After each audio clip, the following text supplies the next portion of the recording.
We've talked about typography and spacing. We've talked about decluttering our designs, making them more simple, making them easier on the eyes and easier to consume.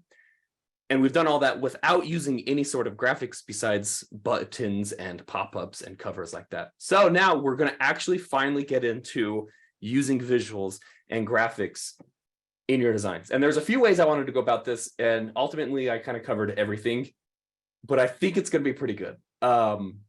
Let's start with some numbers that we've all probably heard a few billion times, but essentially by nature, we are all visual learners and consumers.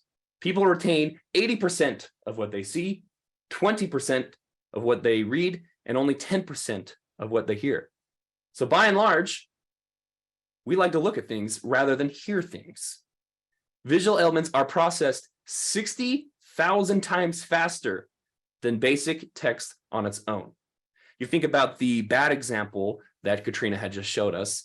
That is what I would consider basic text on its own. And I couldn't tell you right now a single word that was included in that design, even though I was looking at it for at least 2 minutes. So visual elements are key to everything that we're trying to do and portray to our users.